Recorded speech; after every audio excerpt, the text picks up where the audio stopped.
Aloha, folks, and welcome to another edition of Five Questions, an opportunity to chat with newsmakers and also elected officials about issues that are facing us here at home and abroad.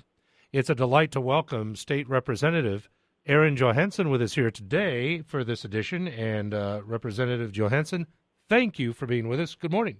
Oh, my pleasure, Rick. Thank you for having me. It's great to be here. You know, we have a lot of things that are on the agenda for today, and I'd just like to jump in because the recent news of the day has to do with the debate and discussion regarding debt and deficit on Capitol Hill. I would just like to get your overall reaction to what's transpired and also with recent events. Well, I think what we're seeing playing out on the national scale is remarkable.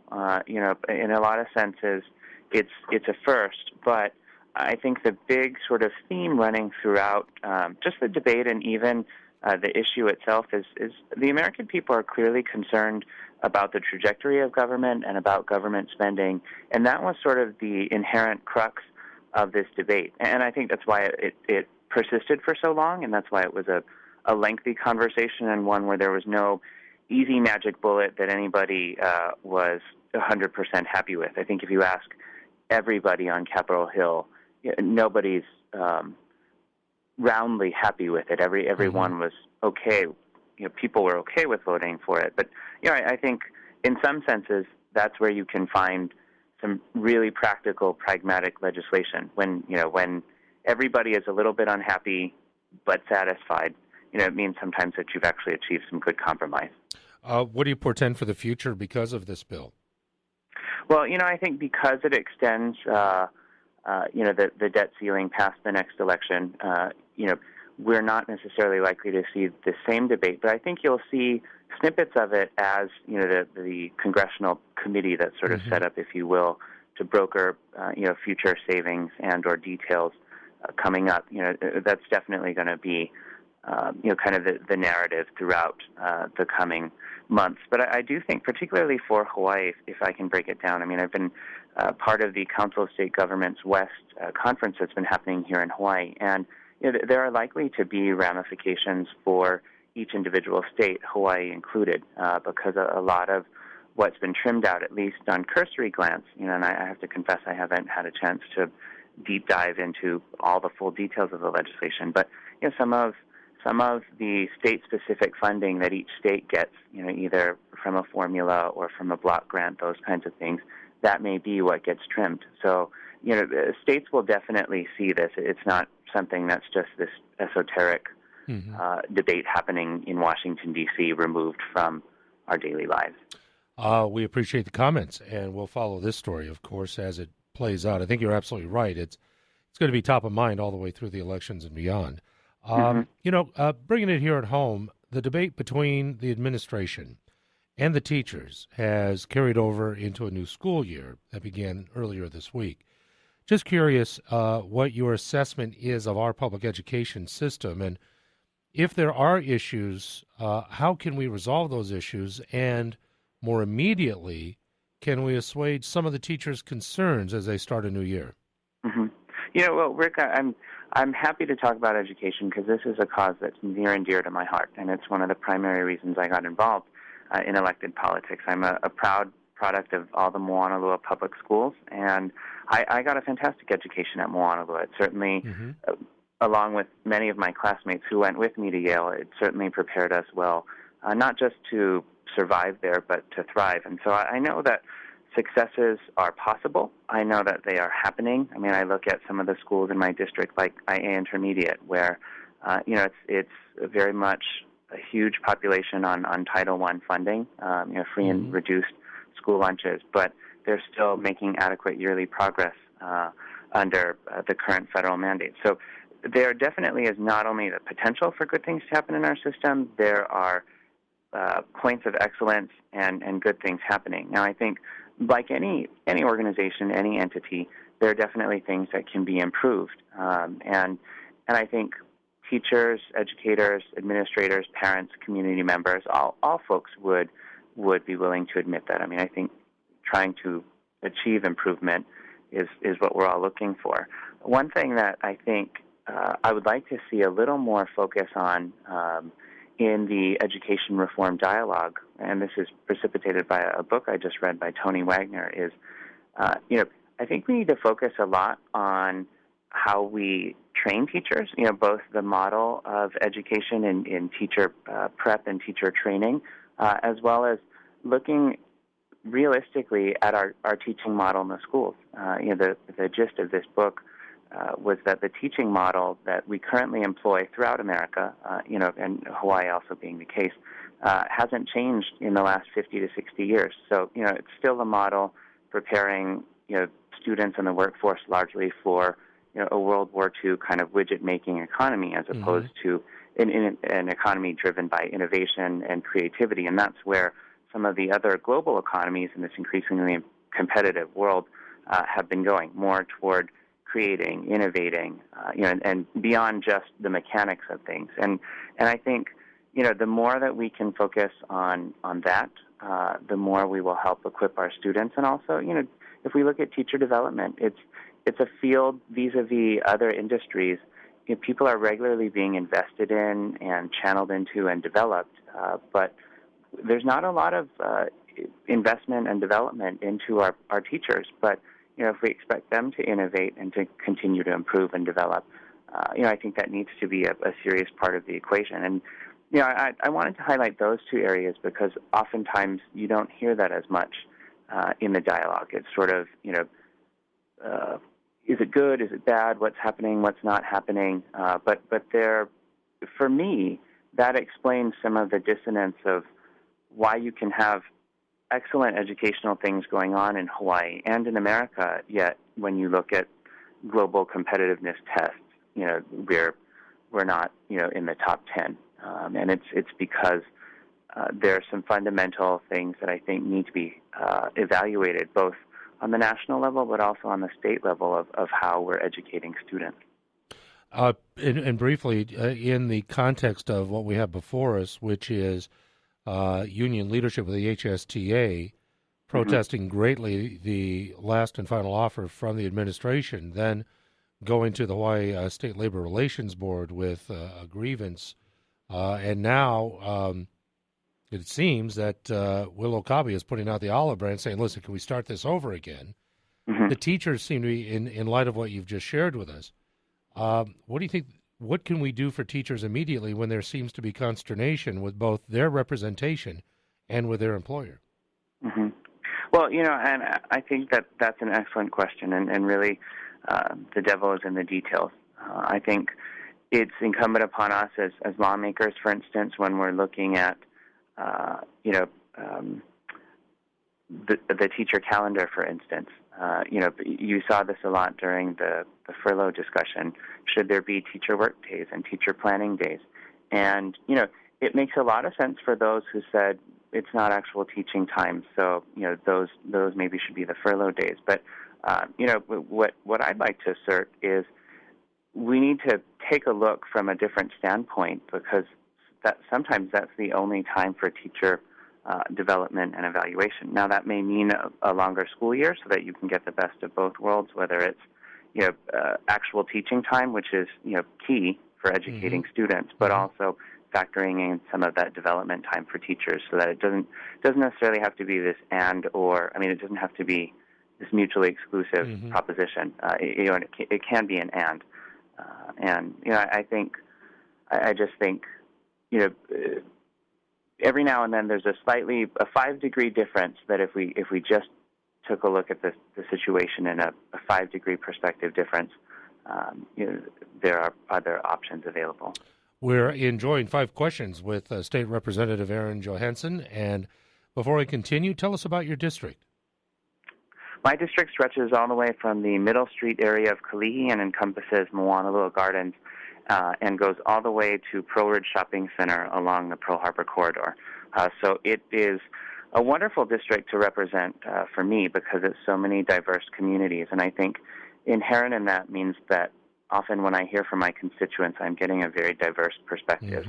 The district includes a wide socioeconomic spectrum from public housing all the way to upper middle income. And it's 3 school complexes. It's the Moanalua, Radford, and Aiea school complex. And so, it's just I think for a state representative, it is a wonderful area to represent because you're getting a microcosm of Hawaii, more than I might if my district were centralized around just one community in one geographical area. Sure. Question number 3. You are known for advocacy of seniors based on bills that you supported last legislative session, et cetera. What are your main concerns, and what is a proposed resolution to the top concerns you have regarding seniors? Well, I think, Hawaii is no different than a lot of the U.S. mainland states, but we definitely have what is often referred to as a silver tsunami coming. Either it's coming or we're in the midst of it. We're very blessed that we've got a lot of longevity here in the islands. But with that comes certain challenges and certain ways that government and the state need to adjust. And I think one way that we need to be looking to help out our seniors is with respect to being proactive in our attempts to cultivate a good quality of life. I think you can break down advocacy of seniors into two main categories: quality of life and cost of living. And they're both part and parcel of each other.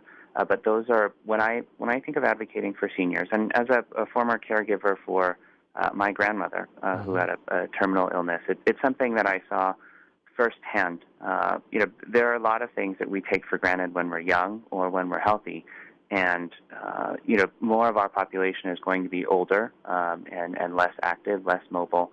And how do we proactively think about what makes sense? Some of the things that I think are cost-effective don't necessarily require huge government programs or creation thereof. Are things like the Silver Alert, where you're utilizing existing infrastructure that's there for the Miley Amber Alert when there is a missing senior. Again, to prevent a more serious problem down the road if that senior has diminished mental capacity, rather than finding them when they're no longer alive or some other major problem has occurred, using that existing infrastructure to find them before something more serious happens. Again, that proactive, sort of cost-effective approach, looking at long-term care. I know that there's a big report coming out at the end of this month just about how to address systemic problems, and I'm looking forward to reading that. But I think in the interim, it's good for us to continue having these discussions about how do we proactively look to preempt problems. And I think this is where the legislature can have a big impact on cost of living. That certainly affects everybody, and most people don't classify that as a seniors issue, but seniors are most susceptible to cost of living increases. And, unfortunately, that's a trajectory of Hawaii, at least in the modern times. And because seniors are the most vulnerable, I think that's why we have to look at how can we make Hawaii more affordable, more livable. When we pass a tax or fee increase, seniors can't just augment their income flow by working a few extra hours or by getting another job. They're on a limited budget, and that's something I'm ever mindful of when we're looking at proposed legislation. How is it going to impact the cost of living? And again, it's not specific just to seniors, but I think it has an exponential impact on them. And there we go. I appreciate that very much. Thank you for that. I'm going to shift gears a little bit, if you don't mind. And this has to do with your experience, and you have served in various capacities at the state and also federal levels of government. What I'd like to find out from you is there one specific aspect of your service in both arenas that might surprise us, whether it's process, topicality, whatever the experience might be? Well, I think the biggest and most surprise revelation that I had while working for the President of the United States in the White House, you think, well, this is it doesn't get any bigger than this. It doesn't get any more impactful than this. After all, it's the President of the United States, leader of the free world. But one thing I realized while I was there at the White House, both and then serving at the Department of Treasury later in the administration, is just the Founding Fathers of America really vested much of the authority and power and responsibility for government in the legislative branch. And I think because the modern American president has become so influential and powerful, as an average citizen, I certainly forgot about that. I had read it in the history books, but it seemed glossed over when you watch the news, and all you see are White House press briefings as opposed to the majority leader or the Speaker of the House or other people actively sort of being the big heavyweight in the room.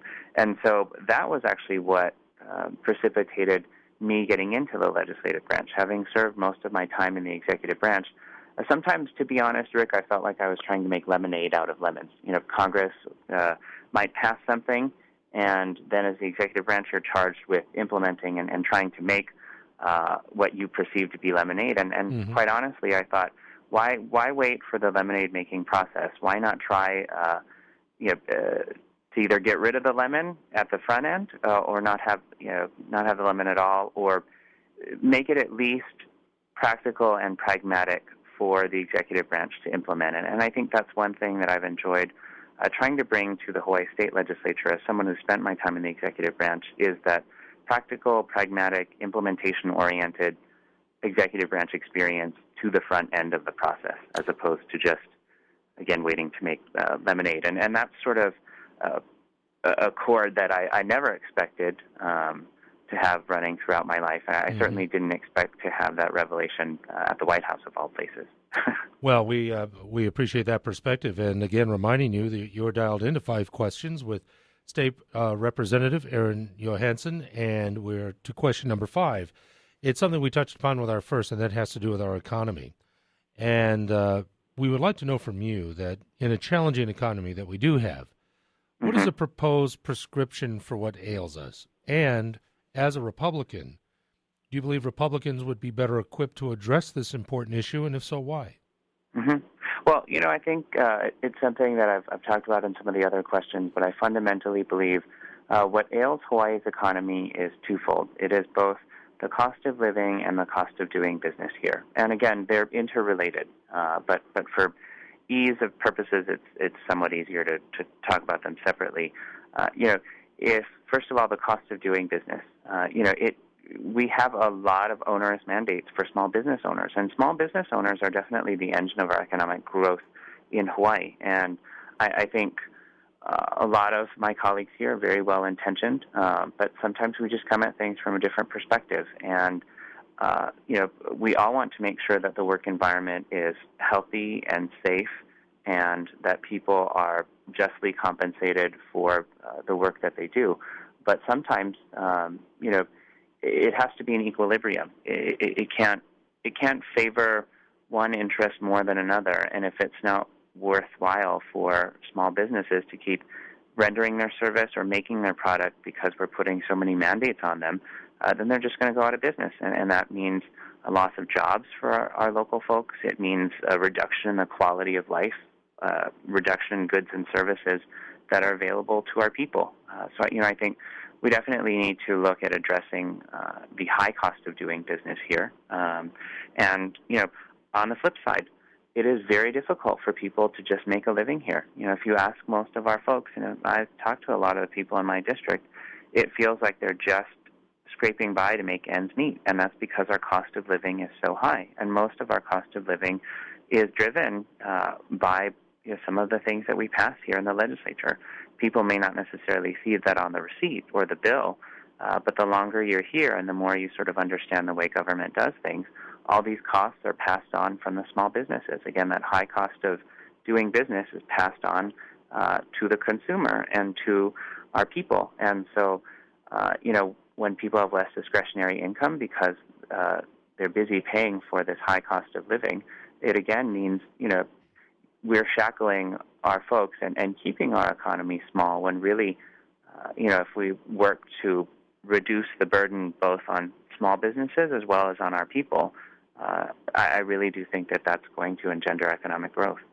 We've spent time with State Representative Aaron Johanson, and it's been a pleasure getting to know some of your thoughts and ideas about what we confront every day here at home. And Representative, we thank you very much for this edition of 5 Questions, and I hope we can do it again. Oh, thank you, Rick. It's been a real pleasure. I really appreciate it. All righty. Thanks so very much, and take care. Aloha. Aloha to you, too. Bye now.